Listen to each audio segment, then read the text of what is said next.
तर पुढील 48 तासामध्ये महाराष्ट्राच्या बहुतांश जिल्ह्यांमध्ये मुसळधार ते अतिमुसळधार पावसाची शक्यता.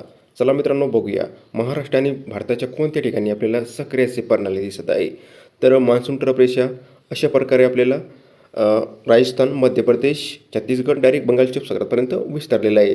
तर साधारणपणे या ठिकाणी एक कमी दाब क्षेत्र आहे मित्रांनो आणि याच्या अवतीभोवती ढगांची दाटी वाढलेली आहे मित्रांनो. आपण बघू शकता या इमेजद्वारा आणि एक हलकीशी चक्रवात स्थिती या ठिकाणी निर्माण झालेली आहे आणि आपल्या महाराष्ट्राच्या लगतवरती समुद्रामध्ये एक हलकीशी स्थिती निर्माण झालेली आहे. तर इतक्या सक्रिय प्रणालीमुळे महाराष्ट्राच्या बहुतांश पट्ट्यामध्ये आज येत्या 24 तासामध्ये पावसाची शक्यता बनत आहे.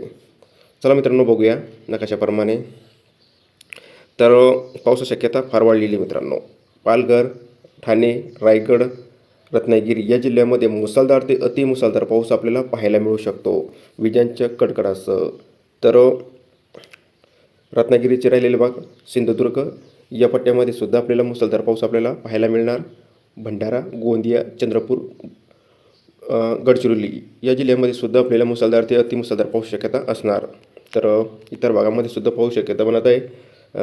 पुणे, नाशिक, धुळे, जळगाव, छत्रपती संभाजीनगर, अकोला, बुलढाणा, अमरावती, वर्धा, नागपूर या जिल्ह्यामध्ये सुद्धा आपल्याला हलक्या मध्यम तर तुरळक ठिकाणी जोरदार पाऊस आपल्याला पाहायला मिळणार मित्रांनो.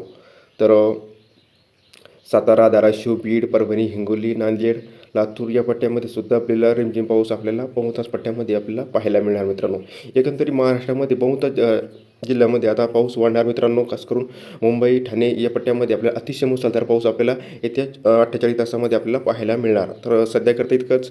रोजची अपडेट बघण्यासाठी आपल्या चॅनलला सबस्क्राईब करून सोबत बेल आयकॉनला प्रेस करायला अजिबात विसरू नका. धन्यवाद.